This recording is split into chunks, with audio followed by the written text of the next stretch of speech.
जैसा हमारे बालकृष्ण अभी गा रहे थे, क्या पाप किया तेलंगाना के किसानों ने? धान उगाना ही पाप था।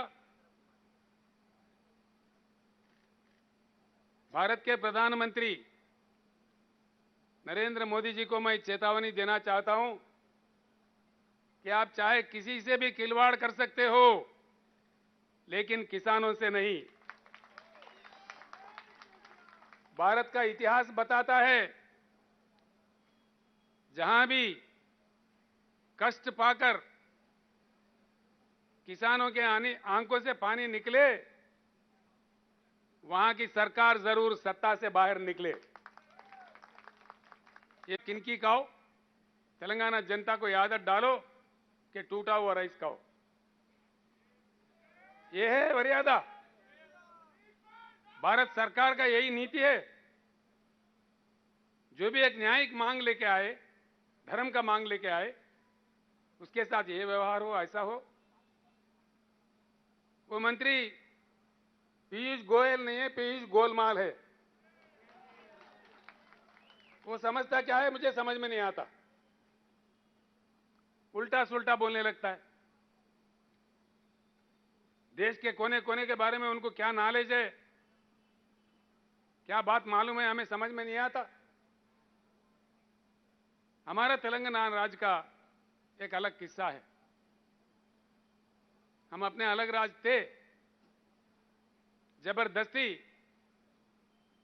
जबकि दिल्ली सरकार ने हमको आंध्र प्रदेश में मिला दिया। आंध्र प्रदेश में मिलने के बाद कई दुख हमें झेलने पड़े। जो प्रोजेक्ट हमारे लिए बनने थे वो बंद कर दिए गए। जो हमारे लिए शुरू किए गए थे, कई दशकों तक उसको पेंडिंग रखा गया। किसान को ना नहर से, बांध से पानी मिला। मजबूरन जमीन का पानी को ढूंढना पड़ा। आप हैरत करेंगे राकेश टिकैत जी, शायद ही तेलंगाना के मुकाबले में सारे देश में कहीं भी इतने बोरवेल नहीं होंगे। तेलंगाना राज्य में ही सिर्फ तेलंगाना राज्य में आज 30 लाख बोरवेल चलते हैं। 30 लाख। वहां के किसानों ने अपने खून पसीने की कीमत से 50,000 करोड़ के ऊपर खर्च करके इन 30,000 बोरों का खुदवाई की। लाइनों के लिए, करंट लाइन के लिए को नजरअंदाज किया, उसको बर्बाद किया। उसके बाद जमीन में पानी नीचे गया। 800 फीट में, 1000 फीट में, 900 फीट में पानी मिलता था। खेत उगाओ, बीच अदर में सूख जाओ, बिजली 5-6 घंटा भी सही नहीं आता। अब क्या करे किसान? एक जिला है जी महबूबनगर, उस जिले का आबादी है 35 लाख। वहां से 20 लाख लोग पेट हाथ में लिए मजदूरी करने देश के कोने कोने में जाते थे। ये हमारा दुख था। किसानों के आत्महत्या हजारों की तादाद में, और किसानों के परी काम करने वाले जो दूसरे लोग होते, वो भी बिछड़ गए। सारी ग्रामीण व्यवस्था में दुख ही दुख भर गया था। पूरे बिखर गए थे। तेलंगाना समाज में एक जबरदस्त शोक, उससे लेके तेलंगाना जनता 1956 से लेके 6 दशक तक अलग राज्य का मांग करते रहे। हम अलग राज्य मांगते हुए कई हमारे युवा शहीद हुए। 1969 के मूवमेंट में हमारे 400 युवा पुलिस गोली के शिकार हुए, मारे गए। कई लोग, लाखों लोग जेल गए। हम कई दुख झेले थे। जब इस बार 201 में ये गुलाबी झंडा उठा, फिर एक बार जय तेलंगाना नारा गूंजा, तो हमने काफी प्रयास करके पूरी देश के राजनीतिक दलों को समझा के मना लिया। काफी मशक्कत के बाद, काफी काम करने के बाद, 14-15 साल के लगातार लड़ाई के बाद टीआरएस पार्टी को वहां सरकार चलाने का आदेश दिया। हम जब से चला रहे, सर्वोच्च प्राथमिकता हमारा खेती किसानी पे था। हम सारे जलाशय जो काफी कोशिशों से कई हजारों करोड़ खर्च करके हिंदुस्तान का इकलौता राज्य एक ही राज्य है आज हिंदुस्तान में 24 घंटा हर किसी को क्वालिटी पावर देता है। आज हम देखते हैं सारा देश में जंग, प्रधानमंत्री के खुद के गुजरात राज्य में भी किसान उमड़ पड़े हैं रोडों पे करंट का मांग करते हुए। सारे हिंदुस्तान परेशान है, लेकिन मैं फख्र से कह सकता हूं एक ही तेलंगाना राज्य है जहां हर किसी को 24 घंटा उत्तम दर्जे का पावर दिया जाता है। और खास तौर पर आपने अपने भाषण में जो कहा, किसानों के लिए 24 घंटा मुफ्त करंट देने वाला एक ही एक राज्य है हिंदुस्तान में, तेलंगाना राज्य। हमारे तालाबें भर गई, बिजली सही हुई, 30 लाख बोर काम करने लगे, हमारे पैदावारी लाजमी है बढ़ेगी। और पीयूष गोलमाल कहते हैं, भाई क्या चमत्कार किया तेलंगाना ने। हां किया जी, चमत्कार ही किया। अगर आप नहीं समझेंगे हम क्या करेंगे। जब हमारे पार्लियामेंट के नेता माननीय केशवराव जी राज्यसभा में सवाल उठाए, वो तो उनको ना समझ करार दे रहे थे। मैं पूछ रहा हूं पीयूष गोयल जी, ना समझ कौन है? हमारे केशवराव जी है, ये आप खुद में ना समझ है। कौन ना समझ है? ऐसे बातें, इतने अहंकार कहां से आए आपको? क्यों ऐसी बातें करते हैं? हां चमत्कार हुआ जी। मैं कहता हूं एक मुख्यमंत्री होने के नाते 2014 और 2022 का तुलना करके देखे, तेलंगाना में सिंचाई, तेलंगाना के कृषि क्षेत्र में 1 करोड़ की बढ़ोतरी आई, 1 करोड़ एकड़ की बढ़ोतरी आई। देश के प्रधानमंत्री सच्चे, अच्छे, ईमानदार, प्रजा प्रेमी प्रधानमंत्री होते, ये तेलंगाना किसानों ने जो काम किया है, ये सराहनीय काम है, प्रशंसनीय काम है। प्रधानमंत्री जी का कर्तव्य यह बनता है कि इसको सराहना चाहिए। उल्टा आप हमारे अपमान कर रहे, हमको दोषी ठहरा रहे। धान उगाना ही दोष है, इस देश को अन्न देना ही देश है, दोष है? क्या बात देश है? जैसा अभी हमारे भाई राकेश टिकायत जी कह रहे थे, देश में किसानों के एक महासंग्राम शुरू होगा।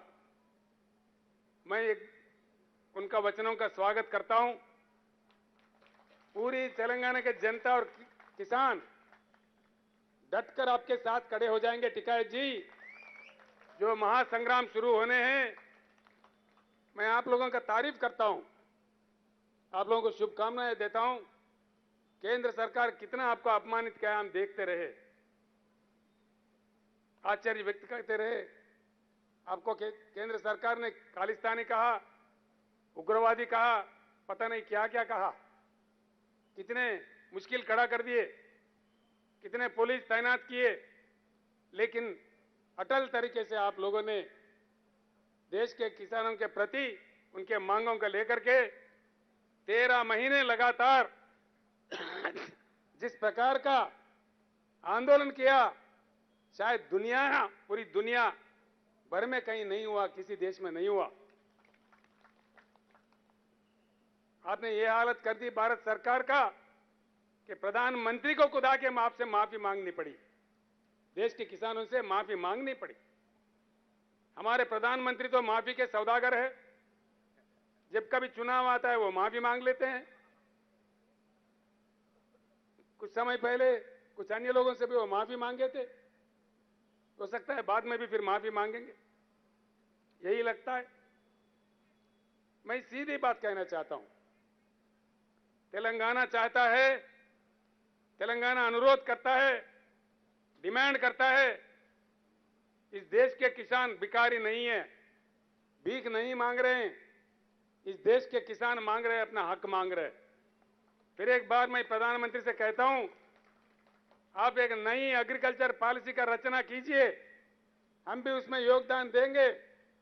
आप अगर नहीं करेंगे, ये बात आपकी बस की नहीं है, आगे चल के आपको हटा देके जो नई सरकार आएगा उसके तहत नई एग्रीकल्चर पॉलिसी, जो integrated agriculture policy of India होगा, उसको हम लागू करेंगे। तेलंगाना जब लड़ने के लिए निकलता है, अंतिम विजय प्राप्त करने तक रुकता नहीं।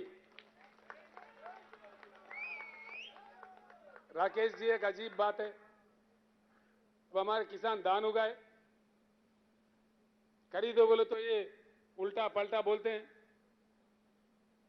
बड़ा चमत्कार, इन्होंने कहा जी क्रॉप बदल दो। हमने किसानों को कहा भाई क्रॉप बदल दो।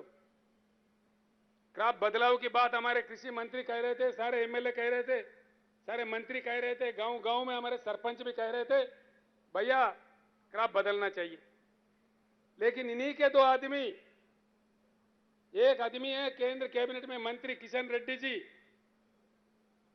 दूसरे इनके पार्टी के अध्यक्ष, भारतीय जनता पार्टी के अध्यक्ष तेलंगाना राज्य के, कह रहे थे कि धान उगाओ, धान उगाओ, हम खरीदेंगे।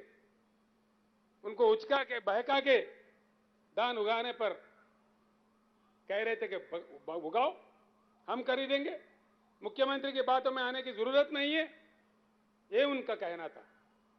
है टीवी आपके पास? कहां है टीवी? चावल को, पैडी को केंद्र सरकार के द्वारा खरीदने का सिलसिला चलता है। मैं कल यही बताया, जो एग्जिस्टिंग जो क्रॉप है, जितने भी वो वाइल्ड राइस हो, रा राइस हो, केंद्र सरकार पूरा भारत सरकार खरीदने वाले है। ఒకటే ఉంది, రెండు ఉన్నాయి. ప్రతి గింజ కొట్టని చెప్పి కిషన్ రెడ్డి గారు చెప్పారు, నేను చెప్పాను. పండించిన ప్రతి గింజ కొనే బాధ్యత మాది. నేను మాట ఇస్తున్నాను, ముఖ్యమంత్రి మాటలన్నీ మోసపోకండి అని చెప్పి క్లియర్గా ఆయన చెప్పినాం.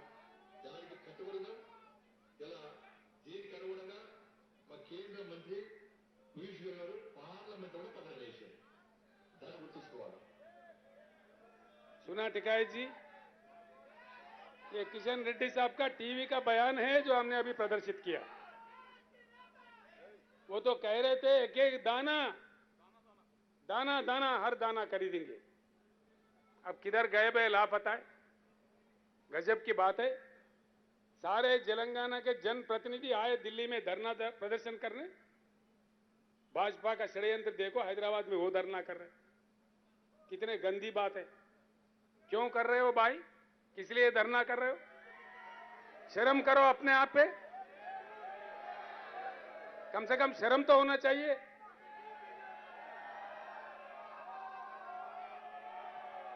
इतना बेशर्म भाजपा, इतना बेशर्म क्यों धरना कर रहा है बीजेपी? किस वास्ते धरना कर रहा है? मैं आज बताता हूं,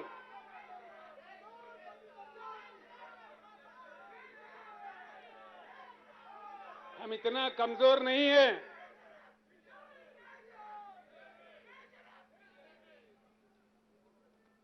तेलंगाना सरकार इतना कमजोर भी नहीं है कि हमारे किसानों को गंगा में ढकाल देंगे।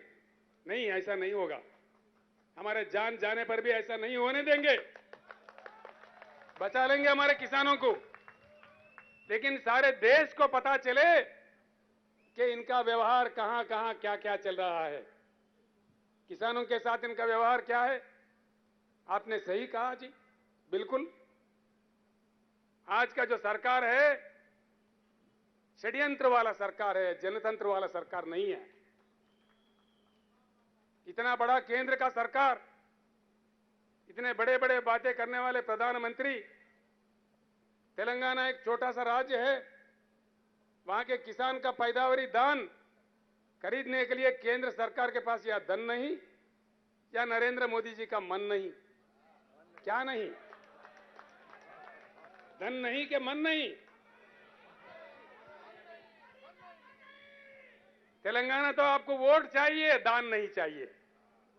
तेलंगाना से सीट चाहिए लेकिन दान नहीं चाहिए।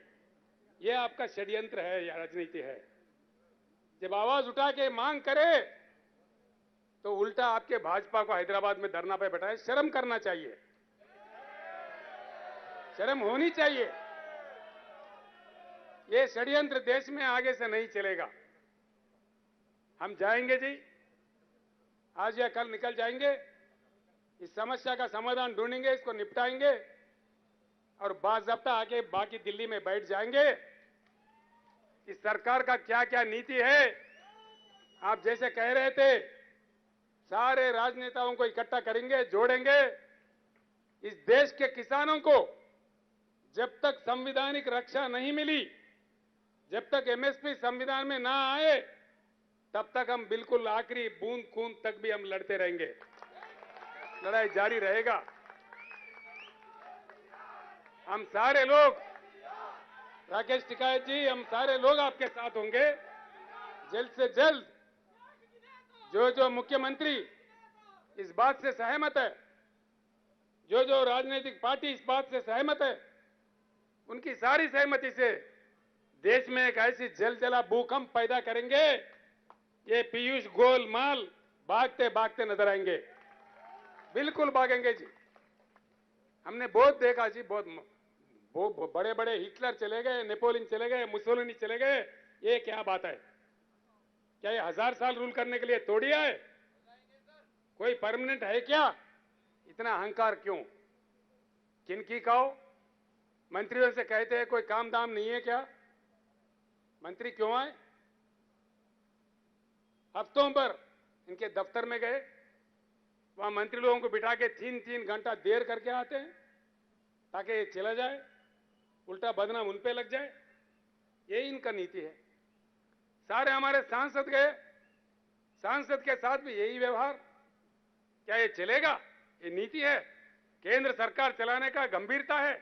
ये बात नहीं चलेगी। यही नहीं जी, कई अन्य बातें हैं जो हमारे दिल में है। सारे देश के जनता के दिल में जो आग है, हमारे दिल में भी वही आग है। ये आग फैल जाएगी। ये आग आपको खत्म करने तक नहीं छोड़ेगी। जो आप कर रहे हैं, इस सरकार का सीधी नीति है। मैं इस सारे हिंदुस्तान के किसानों भाइयों से भी कहता हूं, सरकार का नीति साफ है। ये पूरा किसान खेती कारपोरेटों के वश करना चाहता है। कारपोरेटों को देके किसान जमीन छोड़ दे और अपने ही जमान में किसान नौकरी बन के काम करे, नौकर बन के काम करे। ये इनका नीति है। ये कहते हैं मीटर लगा दो। अभी आपने डिमांड किया किसानों को मुफ्त में मिलना चाहिए। उत्तर प्रदेश में ये हाल हो रहा जी। सरकार चुना, मोदी साहब ने बड़ी अच्छा तोहफा दिया। वहां पे तोहफा इतना है कि एक के जगह अगर 2 पशु खरीदेंगे वो कमर्शियल हो जाएंगे। मीटर लगाओ, खून चूसो। यह है तरीका देश चलाने का, किसानों के साथ खिलवाड़ करने का। ये नहीं चलेंगे। इसके अलावा भी जो भी इनके खिलाफ बोलते हैं उसका अपमान करना, उसका विरोध करना। जो विपक्षी नेता, विपक्षी दल होते हैं, उनके पीछे सीबीआई लगाओ, ईडी लगाओ, इनकम टैक्स लगाओ। इनके पार्टी के अंदर सारे सत्य हरिश्चंद्र है। देखिए, इनके पार्टी के अंदर सारे के सारे सच्चा हरिश्चंद्र है या उनके भाई है। एक भी नेता खराब नहीं है जी। भाजपा के एक नेता के ऊपर भी ना ईडी जाता, ना सीबीआई जाता, ना कुछ जाता। जहां भी कोई प्रश्न उठाते हैं, देखो ये लोग कहने लग जाते हैं जी। हर राज्य में इनका एक तमाशा बना हुआ है। चंद ही दिनों में मुख्यमंत्री को हम जेल भेजेंगे। हमने कहा आओ, दम है तो आओ। किसको कौन जेल भेजेगा? आ जाओ, दम है तो आ जाओ। हर किसी को, इनके छोटे मोटे कुत्ते राज्यों में भौंकने लगते हैं, मुख्यमंत्री को जेल भेजेंगे। हर राज्य में हर किसी के साथ। मैं साफ कहता हूं, देश आपको समझ चुका है। आपका जनतंत्र का राज्य नहीं है, आप लोग षड्यंत्र का राज चला रहे हैं। धीरे धीरे पूरा देश समझ गया है, अब देश चुप बैठने वाला नहीं है। तेलंगाना में हमने काफी कुछ कर लिया, भारत देश के लिए अभी काम करना है। हम निकल पड़े हैं। हम इतना बाद में लास्ट में बोलो ना भाई, इधर हम बोल रहे हैं उधर आप बोल रहे हैं, तो क्या चीज समझ। अरे अरे बैठ जाओ।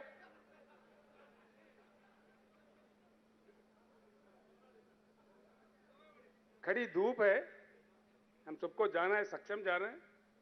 दान नहीं खरीदेंगे तेलंगाना में, किसान देख रहे हैं आपकी तरफ। नरेंद्र मोदी जी को, पीयूष गोयल जी को मैं दो हाथ जोड़ के प्रणाम करके तेलंगाना किसानों के तरफ से अनुरोध करता हूं, जैसे सारे जगह से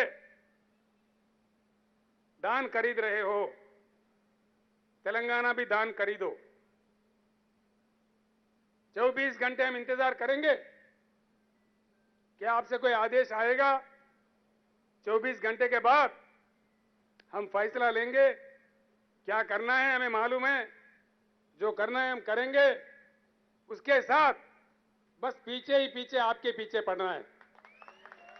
वहां काम निपटा के अब हम निकल पड़ेंगे देश पे। अब देखिए क्या क्या होता है, बात कहां से कहां तक जाता है, किस प्रकार से ले जाया जाता है। काफी बातें हैं, अगर वो मैं बात करने लगूं तो कहेंगे भाई राजनीति करने आए कि दान लेके, दान का मुद्दा लेके आए। अब हम सिर्फ दान का मुद्दा पे ही बात कर रहे हैं, किसानों का मुद्दा पे ही बात कर रहे हैं। राजनीति की बात मैं वापस दिल्ली आके करूंगा, बहुत कुछ करूंगा। इनके क्या क्या षड्यंत्र है, इनके क्या क्या कथाएं हैं, सारे भांडा इनका फोड़ते हैं।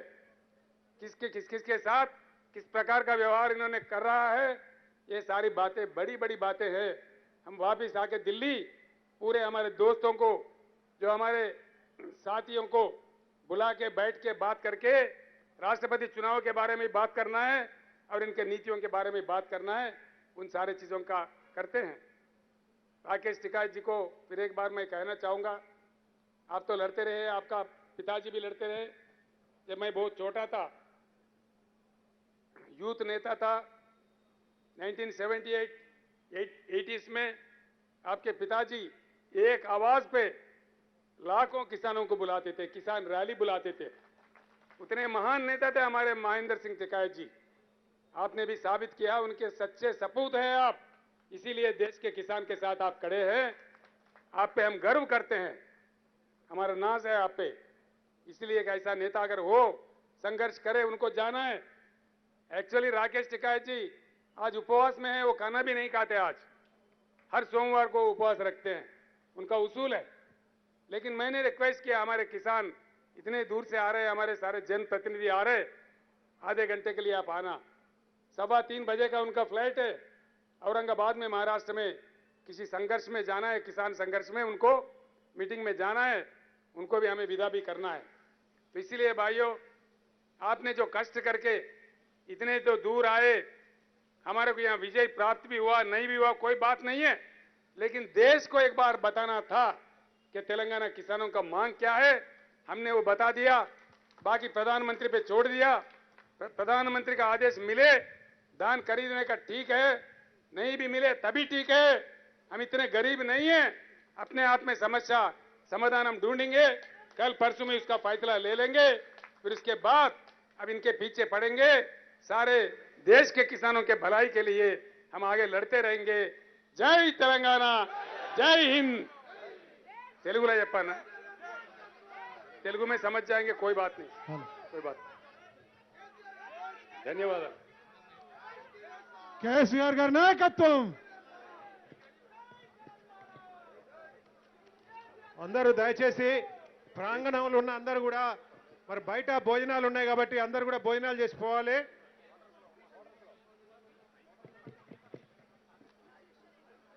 వేదిక ముందు ఉన్న అందరూ కూడా, వేదికకు రైట్ సైడ్ భోజనాలు ఉన్నాయి, అందరికి కూడా భోజనాలు ఉన్నాయి. క్వార్టర్స్ లో గేట్ దాటినాక రైట్ సైడ్ అందరు కూడా భోజనాలు, దయచేసి భోజనాలు చేయాలి అందరూ. జై తెలంగాణ.